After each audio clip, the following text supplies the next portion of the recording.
Сәлем достар, менің бүгінгі тақырыбым бұл мақсатқа қалай жету. Көбінесе адамдар былай ойлайды. Мен енді тырысып көрем, ары қарай енді не боларын көре жатармыз, бұйырса болады деген сияқты, иә. Мысалы, оны суретін салсақ, былай да, мен тырысып көрем, ары қарай не болады, то есть мына жақтан да, жылдам әрекет мына жақтан былай қарай результат көре жатармыз деген сияқты, нәтиже білмеймін деп. Және көбінесе қалай болады, ол нәтижеге жетпейді, ол мақсатқа жетпей жатады, және оны немесе кейінге шегеріп жатады, тағысын тағы. Ал енді мақсатыңызға нақты жеткіңіз келсе, керісінше болу керек. Міне мақсатыңыз міне айқын. Осы жерге қалай да болса жетем десеңіз, сізде мысалы қатты айтсам кешіріңіз, бірақ маған сол сөз өзім кезінде тыңдағанда, бизнес бастағанда қатты өткен негізі. Егер бұл мәселе сіздің балаңыздың өмір сүруіне тікелей сұрақ сол мәселе болса, ары қарай өмір сүруіне байланысты болса, сіз оны қалай шешер едіңіз, қалай әрекеттенер едіңіз дейді. Вопрос жизни и смерти вашего ребенка, если бы это было бы, дейді, вы бы действовали бы по-другому, дейді.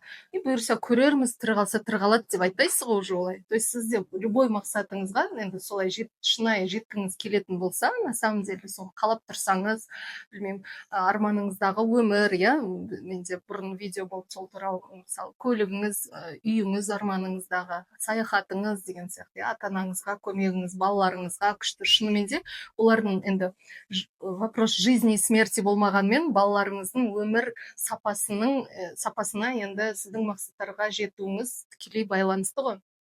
Сонда сіз былай енді бірдеңе істеп көрем, болса болады демейсіз, сіз мысалы мына вариантты да көрем, мысалы инстаграмды да көрем, офлайнда жасаймын, мысалы көшеге шығып та айтамын да, мысалы не бизнес, не кәсіпті дамытасыз, мынандай жарнама көрем, білмеймін, көршілер чатына да жазам, туыстарыма да айтам, тағы қандай бір, өзім бір сообществоларға кірем, танысам, барып жүрем, иә, түрлі бизнес форумдарға.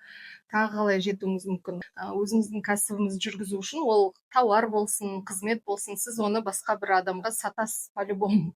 Қандай мысал келтіріп жаза беріңіз комментарийға, сіздің кәсібіңіз, сіздің мақсаттарыңыз неге байланысты екен.